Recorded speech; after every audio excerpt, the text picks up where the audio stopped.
Halo sahabat. Buat sebagian orang percaya kalau hujan membawa rezeki. Amin. Nggak salah juga sih. Tapi musim hujan yang sekarang berlangsung membawa bencana. Selama sepekan terakhir ada 5 bencana yang terjadi dikarenakan curah hujan yang sangat tinggi. Langsung saja kita lihat yuk. Yang kelima, banjir. Hampir sebagian besar wilayah Indonesia dilanda banjir. Tapi yang terjadi di Sukabumi, Jawa Barat sangat mencekam sahabat.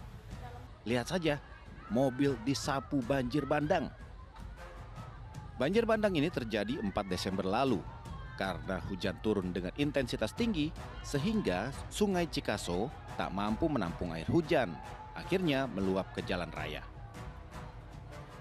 Banjir bandang juga merusak jembatan penyeberangan sungai. Sahabat bisa lihat, jembatan ini rusak dan hancur. Berikutnya yang keempat, tanah longsor. Karena curah hujan yang cukup tinggi juga menyebabkan tanah longsor. Inilah yang terjadi di Jalan Lintas Barat Riau, Sumatera Barat di wilayah Kampar Riau. Longsor terjadi karena tanah labil dan amblas di tengah perbaikan Jalan Lintas Barat. Karena bencana ini, kemacetan kendaraan mencapai 5 km. Lanjut yang ketiga, puting beliung. Hujan yang terjadi di beberapa wilayah disertai angin kencang, seperti di Klaten, Jawa Tengah ini sahabat. Waduh, mengerikan ya. Puting beliung di Klaten ini terjadi 7 Desember lalu. Bersyukur tidak ada korban jiwa, tapi 22 rumah warga di desa Karanglo rusak di bagian atapnya. Berikutnya yang kedua, tanah bergerak.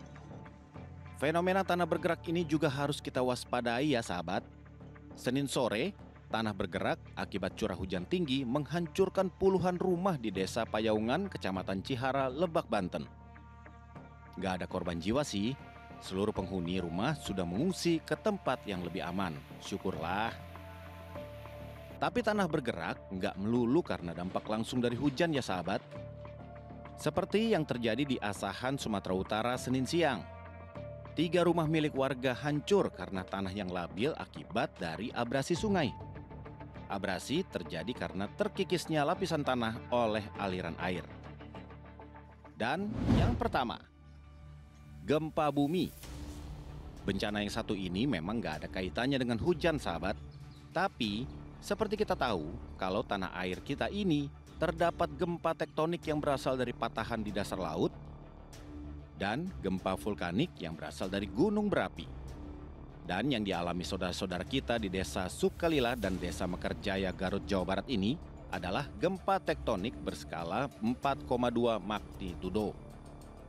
Ratusan rumah hancur berantakan. Tapi syukurlah tidak ada korban jiwa. Namun kita harus prihatin. Mereka kehilangan tempat tinggal dan terpaksa mengungsi ke kerabat mereka dan tempat-tempat pengungsian. Itulah sahabat bencana yang terjadi sepekan terakhir karena hujan dan gempa bumi. Jadi kita patut waspada ya sahabat, terutama selama musim hujan berlangsung.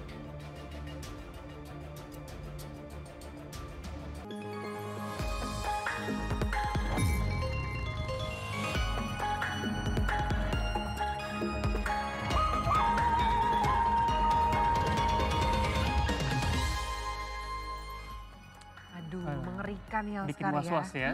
Di mana-mana bencana begitu ya. Betul. Dan memang belakangan ini juga hujan deras ya. Meskipun hujan itu berkah gitu ya karena kita nggak kekeringan, tapi di satu sisi juga hujan deras bisa bikin longsor, bikin banjir, ada juga tanah bergerak begitu ya. Jadi hujan salah, kering juga salah tuh ya. Jadi kita harus antisipasi benar-benar, jangan sampai ya kita harus waspada lah istilahnya kayak gitu ya Oscar ya.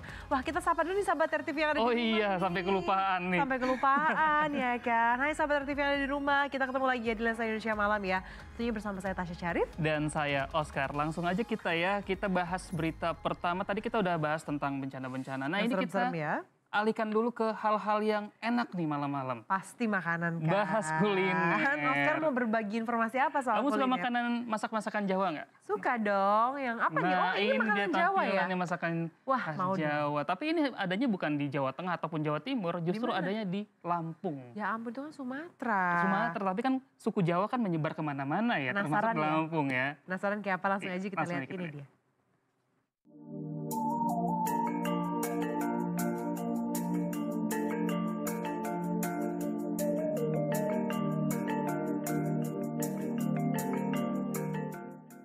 Loh, nasinya kok kebiru-biruan?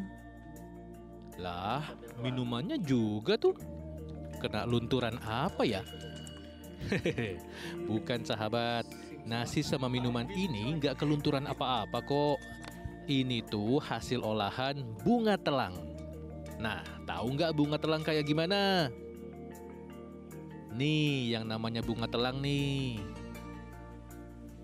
Nah, menu spesial ini disajiin khusus di salah satu restoran bernuansa Jawa yang ada di kawasan Jalan Impres 2, Langkapura, Kecamatan Kemiling, Kota Bandar Lampung. Padanan lauknya juga nggak main-main. Ikan gurame bakar asap dendeng, tempe goreng tepung, ditambah sayur jantung pisang dan sambal matah. Beuh! Ditutup sama minuman dingin sari bunga telang yang super seger. Cita rasanya Mas. Iya. Rasanya enak banget, terus lagi ketambahan lagi tadi Pak kita pesen gurame dendeng. Masaknya juga beda, teksturnya beda lah. Mantap. Selain nikmat, menu nasi telang ini juga kaya akan khasiat bagi kesehatan. Apalagi bunga yang dipakai segar, soalnya dipetik langsung dari pohonnya. Jadi restoran yang berdiri tahun 2017 ini memang cukup unik sahabat. Semua disajikan segar dan lezat maksimal di kisaran harga 60.000 sampai 100.000 melalui proses masak yang gak sebentar. Jadi kalau mau makan konsepnya privat dan harus reservasi dulu karena hanya melayani satu rombongan dalam satu hari. Kita tuh cuma memanfaatkan hasil kebun aja. Ada kami punya ikan gurame, terus kemudian tumbuh-tumbuhan juga. Jadi yang ada aja sih di apa namanya diolah gitu. Tapi juga makanya karena alami, terus juga proses masaknya lama.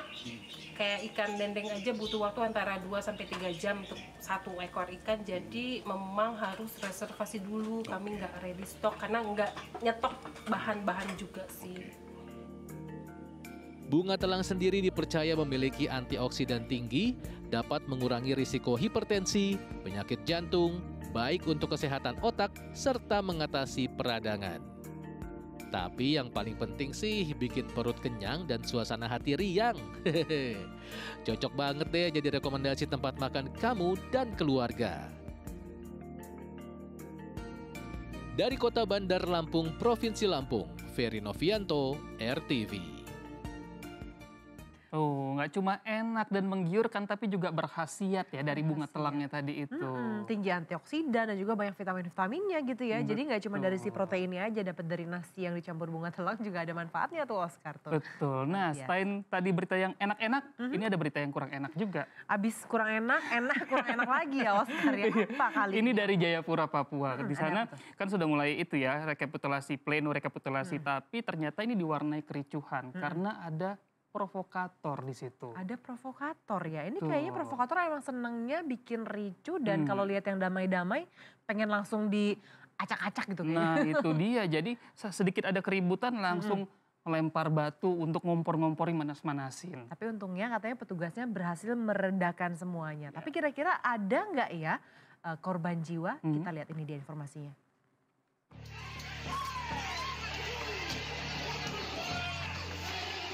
Rapat pleno rekapitulasi perolehan suara pemilihan wali kota Jayapura di distrik Abepura, Papua diwarnai kericuhan. Awalnya dua kelompok pendukung calon wali kota beradu argumen. Kericuhan pecah saat salah satu massa pendukung melempar batu ke kelompok pendukung lain. TNI Polri yang berjaga mencoba membubarkan massa dengan menembakkan gas air mata. Kericuhan pun berakhir 1 jam kemudian. Tidak ada korban jiwa dalam kericuhan ini. Polisi masih mengejar provokator yang memulai keributan. Kemudian karena ada provokasi dari salah satu pihak, ya, sehingga terjadi sedikit insiden yang kecil. Namun ya kami bisa melakukan penguraian massa. Ya memang ada pasukan PH kami ya, melakukan SOP yang ada, ya agar tidak ada benturan massa yang terjadi dengan dua kelompok. Pleno rekapitulasi suara pemilihan wali kota dan gubernur di distrik Abe Pura akhirnya selesai pada Sabtu dini hari. Rekapitulasi akan berlanjut ke tingkat provinsi. Pengumuman Pilkada 2024 secara resmi akan diumumkan secara serentak oleh KPU pada 15 Desember besok. Dari Jayapura, Papua, Rifan Donai, RTV. Waduh, itu ya benar-benar ya Oscar. Benar, harusnya kan damai ya pesta demokrasi, damai. Hasilnya juga ya terima dong dengan logowo gitu Namanya kan juga kita sudah voting tuh ya, harus terima tuh hasilnya seperti apa. Waduh luar biasa, ini banyak sekali tentunya ya informasi yang sudah kita rangkum juga. Nggak cuma yang itu, tapi juga kita punya rangkum yang lebih menarik juga nih Oscar. Ada apa nih Oscar? Kita sudah siapkan 2 berita pilihan untuk malam ini. Yang pertama yaitu seorang sarjana perikanan yang ini justru dia buka praktik menjadi dokter kecantikan. Jadi istilahnya ini dokter kecantikan gadungan. Ya, tidak ada izin gitu Tidak ya. ada izin. Nah ini ada berita pilihan kedua, ini ada bukti video tentang pelecehan yang diduga dilakukan AG. Nah ini ternyata bukti ini direkam oleh seorang wanita yang diincarnya nih Oscar. Oke, Langsung aja, kalau kita gitu. ke berita pilihan yang pertama ya, kita lihat.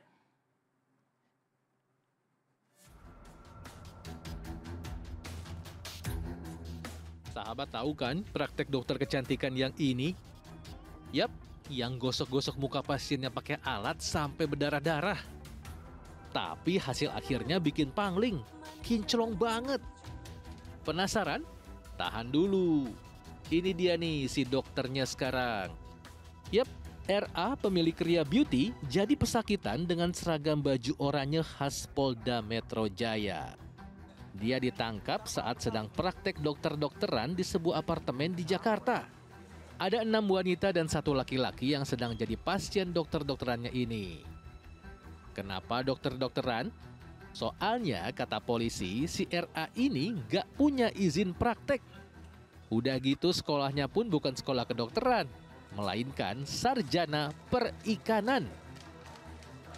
Nah, selain si RA, polisi juga mengamankan alat-alat prakteknya yang diklaim bisa membuat wajah lebih kinclong. Mulai dari derma roller, krim anestesi, hingga serum wajah. Yang jadi masalah, ternyata alat prakteknya ini belum punya izin edar. Menggunakan alat GTS roller yang belum memiliki izin edar hingga jaringan kulit menjadi luka dan diberikan serum yang tidak memenuhi standar keamanan dan krim anestesi serta serum tidak terdaftar di BPOM. Berdasarkan pemeriksaan, RA ini berani buka praktek karena dia udah beberapa kali ikut pelatihan soal kecantikan. Improvisasi treatmentnya juga disukai masyarakat dan viral di media sosial. Apalagi dia juga menerima pasien dari luar negeri. Praktek salon kecantikannya udah berjalan 5 tahun. Dan untuk perawatan ini biayanya nggak murah ya sahabat. Antara 15 sampai 85 juta sekali terapi. Waduh. Tapi siapa sangka kalau ternyata alat-alatnya belum memenuhi standar dan nggak punya izin edar. Jadi tetap harus teliti memilih perawatan kecantikan ya sahabat. Pastikan standar keamanannya terlebih dahulu. Dari Jakarta, Haji Atmoko, RTV. Ya, kita lanjut ke berita pilihan yang kedua ini soal AG di Mataram, Nusa Tenggara Barat. yang sebelumnya banyak orang-orang mungkin yang meragukan bahwa AG ini sebagai tersangka ya, karena Betul. dia disabilitas. Tapi ternyata muncul ada 15 korban dan yang belakangan ini ada juga rekaman suara yang diduga ini suaranya AG. Nah ini benarkah ini suara AG? Langsung aja kalau gitu kita cek bersama, ini dia berita pilihan yang kedua. Kira saya sama modus sama kayak cowok yang lain. Benar kan? Modus iya, ikut gini-gini. Walaupun kita berdua di kamar, saya tidak bisa apa-apa. Saya masih dimandiin sama mama. Saya bukan sama kayak cowok yang lain. Ada yang tahu ini suara siapa? Rekaman suara ini jadi barang bukti baru karena diduga ini suara AG, pemuda disabilitas yang jadi tersangka kasus pelecehan seksual di Kota Mataram, Nusa Tenggara Barat. Dari rekaman tadi terdengar suara diduga AG berusaha merayu korban dengan mengungkap masa lalu korban dengan kekasihnya. Menurut Direskrimum Polda NTB, Kombes Pol Syarif Hidayat, rekaman percakapan video AG dengan korban telah diuji forensik. Tapi, menurut Kejaksaan Tinggi NTB, berkas perkara tersangka AG belum lengkap.